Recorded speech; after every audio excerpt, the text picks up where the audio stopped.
లంబాడి ఓట్లతో గద్దెనెక్కిన ముఖ్యమంత్రి లంబాడీలపై కక్ష కట్టి రిజర్వేషన్ తీసేసే కుట్ర తెరలేపాడు అని ఆగ్రహాన్ని వ్యక్తం చేశారు మాజీ మంత్రి రెడ్డి నాయక్.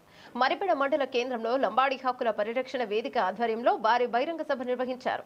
సభను ఉద్దేశించి మాజీ మంత్రి మాట్లాడుతూ లగచెర్లలో లంబాడీల భూములను కొల్లగొట్టి సీఎం అల్లుడికి కట్టబెట్టే ప్రయత్నం చేస్తున్నాడని ఆవేదన వ్యక్తం చేశారు. 3000 ఎకరాలు లంబాడీల భూమిని ఫార్మా కంపెనీకి ఇచ్చే ప్రయత్నాన్ని చేస్తుంటే లంబాడీలు ప్రతిఘటిస్తే ఈ జాతిపై ముఖ్యమంత్రి కక్ష పెంచుకున్నాడని అన్నారు. లగచెర్లలో సీఎం అల్లుడికి భూమి పోరాటం అయితే లంబాడీలది బతుకు పోరాటం అన్నారు. ఆదివాసీ మహిళ మంత్రి సీతక్కకు ఆమె కులం గుర్తొస్తుంది, కానీ లంబాడీ జాతి ఎమ్మెల్యేలకు మాత్రం ఓట్లేసిన తన జాతి గుర్తుకు రావడం లేదని ఆవేదన వ్యక్తం చేశారు. స్థానిక ఎమ్మెల్యే ఈ ప్రాంత ప్రజల హక్కుల కోసం సేవ చేసే పని చేయాలని ఆయన డిమాండ్ చేశారు. స్థానిక ఎమ్మెల్యేకు దమ్ముంటే ఈ ప్రాంత రైతులకు యూరియా ఇప్పించాలని డిమాండ్ చేశాడు.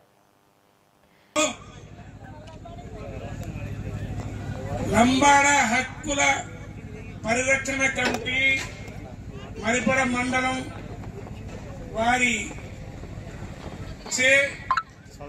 బంజారా హక్కుల పోరాటకు నిర్వహించబడిన ఈ సమావేశానికి వచ్చినటువంటి పెద్దలు మాజీ పార్లమెంటు సభ్యురాలు శ్రీమతి మాలోత్ కవిత గారు, మొత్తం 46-47 ఉంటే 40 సీట్లు కాంగ్రెస్ పార్టీ గెలిచింది. ఎందుకు గెలిచిందంటే లంబాడి ఓట్లే చెప్పండి కదా, ఇది మామూలు విషయం కాదు. నిజంగా ముఖ్యమంత్రి రేవంత్ రెడ్డి గారికి మనల్ని గుండెలో పెట్టుకోవాలి. ఆయన ఈ లంబాడి చేయబట్టే నేను అధికారంలో ముఖ్యమంత్రి అయినా అని. రాష్ట్రంలో 119 సీట్లు, ఈ 440 వచ్చినాయి. మిగతా అంతా 23 వచ్చినాయి వాళ్ళకు. ఈడ కూడా మనకి 20 వచ్చి ఉంటే బీఆర్ఎస్ పార్టీ మనమే ఫామ్ చూస్తాం. ఇలా రేవంత్ రెడ్డి ముఖ్యమంత్రి అయిందంటే లంబాడీల ఓట్లతోటే. ఇది సత్యం, నేను కావాలని చెప్పాను. అటువంటి రేవంత్ రెడ్డి కక్ష కట్టి ఈ లంబాడీలను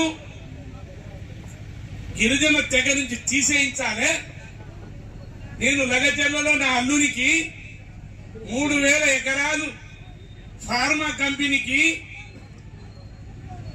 భూమి ఇప్పించి అక్కడ ఫార్మా కంపెనీ పెడదాం అనుకున్నా, కానీ లంబాడీలు వ్యతిరేకం చేసిర్రు, ఉద్యమం చేసిర్రు.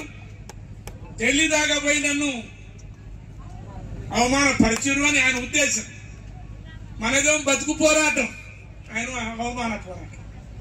మనది అక్కడ ఉన్న లంబాడీలు చాలా పేదోళ్ళు. సీతక్కకేమో వాళ్ళ కులం గుర్తొస్తుంది.